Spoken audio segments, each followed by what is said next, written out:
Chapter 8. Leo. Leo psyched himself up for an extreme makeover. He summoned some breath mints and a pair of welding goggles from his tool belt. The goggles weren't exactly sunglasses, but they'd have to do. He rolled up the sleeves of his shirt. He used some machine oil to grease back his hair. He stuck a wrench in his back pocket. Why exactly he wasn't sure, and he had Hazel draw a tattoo on his biceps with a marker. Hot stuff, with a skull and crossbones. "What in the world are you thinking?" She sounded pretty flustered. "I try not to think," Leo admitted. "It interferes with being nuts. Just concentrate on moving that celestial bronze. Echo, you ready?" "Ready," she said. Leo took a deep breath. He strutted back toward the pond, hoping he looked awesome and not like he had some sort of nervous affliction. "Leo is the coolest!" he shouted. "Leo is the coolest!" Echo shouted back. "Yeah, baby, check me out!" "Check me out," Echo said. "Make way for the king!" "The king!" "Narcissus is weak! Weak!" The crowd of nymphs scattered in surprise. Leo shooed them away as if they were bothering him. "No autographs, girls. I know you want some Leo time, but I'm way too cool. You better just hang around that ugly dweeb Narcissus. He's lame." "Lame," Echo said with enthusiasm. The nymphs muttered angrily. "What are you talking about?" one demanded. "You're lame," said another. Leo adjusted his goggles and smiled. He flexed his biceps, though he didn't have much to flex, and showed off his hot stuff tattoo. He had the nymphs' attention, if only because they were stunned, but Narcissus was still fixed on his own reflection. "You know how ugly Narcissus is?" Leo asked the crowd. He's so ugly. When he was born, his mama thought he was a backward centaur with a horse butt for a face." Some of the nymphs gasped. Narcissus frowned as though he was vaguely aware of a gnat buzzing around his head. "You know why his boa has cobwebs?" Leo continued. "It has cobwebs because he uses it to hunt for dates, but he can't find one." One of the nymphs laughed. The others quickly elbowed her into silence. Narcissus turned to scowl at Leo. "Who are you?" "I'm the supersized McShizzle man," Leo said. "I'm Leo Valdez, bad boy supreme, and the ladies love a bad boy." "Love a bad boy," Echo said with a convincing squeal. Leo took out a pen and autographed the arm of one of the nymphs. "Narcissus is a loser. He's so weak, he can't bench press a Kleenex. He's so lame, when you look up lame on Wikipedia, it's got a picture of Narcissus. Only the picture's so ugly, no one ever checks it out." Narcissus knit his handsome eyebrows. His face was turning from bronze to salmon pink. For the moment, he'd totally forgotten about the pond, and Leo could see the sheet of bronze sinking into the sand. "What are you talking about?" Narcissus demanded. I'm amazing. Everyone knows this." "Amazing yet pure suck," Leo said. "If I was as suck as you, I'd drown myself." "Oh, wait, you already did that." Another nymph giggled, then another. Narcissus growled, which did make him look a little less handsome. Meanwhile, Leo beamed and wiggled his eyebrows over his goggles and spread his hands, gesturing for applause. "That's right," he said. "Team Leo for the win!" "Team Leo for the win!" Echo shouted. She'd wriggled into the mob of nymphs, and because she was hard to see, the nymphs apparently thought the voice came from one of their own. "Oh my gods, I am so awesome!" Leo bellowed. "So awesome!" Echo yelled back. "He is funny," a nymph ventured. "And cute. In a scrawny way," another said. "Scrawny?" Leo asked. "Baby, I invented scrawny. Scrawny's the new sizzling hot, and I got the scrawny. Narcissus? He's such a loser even the underworld didn't want him. He couldn't get the ghost girls to date him." "Ew," said a nymph. "Ew," Echo agreed. "Stop!" Narcissus got to his feet. "This is not right. This person is obviously not awesome. So he must be..." He struggled for the right words. It had probably been a long time since he talked about anything other than himself. "He must be tricking us." Apparently Narcissus wasn't completely stupid. Realization dawned on his face. He turned back to the pond. "The bronze mirror's gone! And my reflection! Give it back to me!" "Team Leo!" one of the nymphs squeaked, but the others returned their attention to Narcissus. "I'm the beautiful one," Narcissus insisted.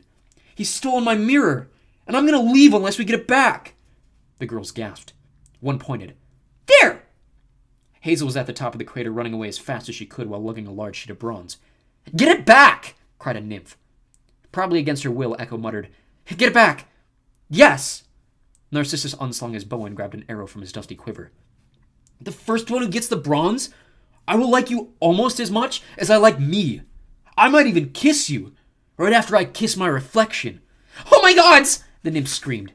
"And kill those demigods," Narcissus added, glaring very handsomely at Leo.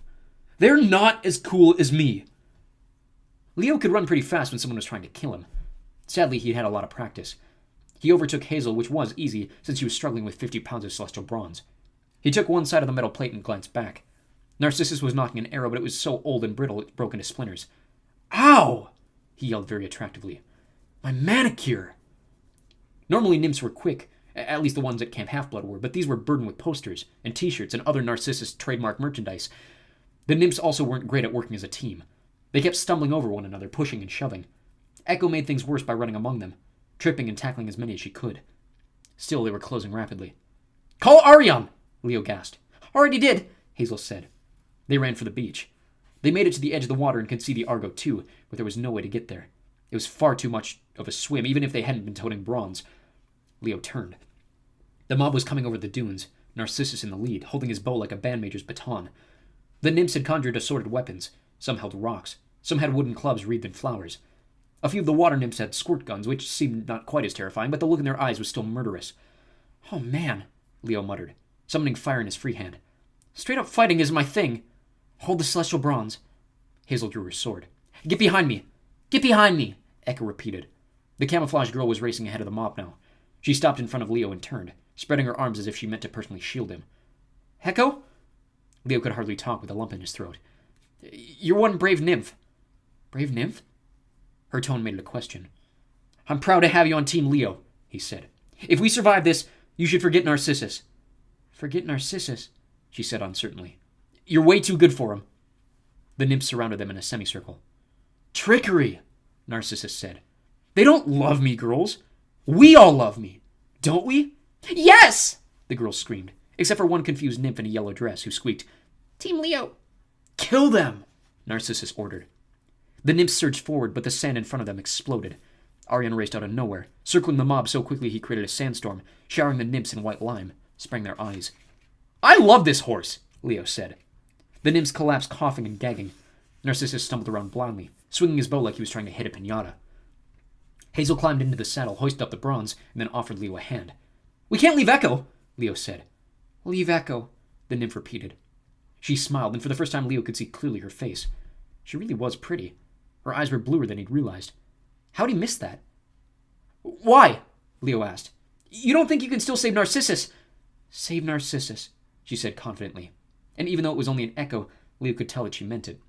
She'd been given a second chance at life, and she was determined to use it to save the guy she loved, even if he was completely hopeless, and, though very handsome, a moron. Leo wanted to protest, but Echo leaned forward and kissed him on the cheek, then pushed him gently away. Leo, come on!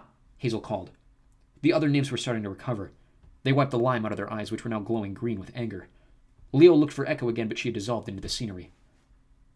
Yeah, he said, his throat dry. Yeah, okay. He climbed up behind Hazel.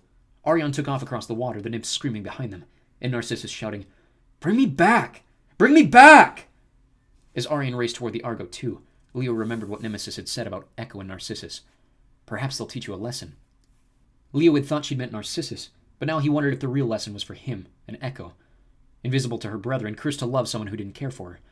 A seventh wheel. He tried to shake that thought. He clung to the sheet of bronze like a shield. He was determined never to forget Echo's face.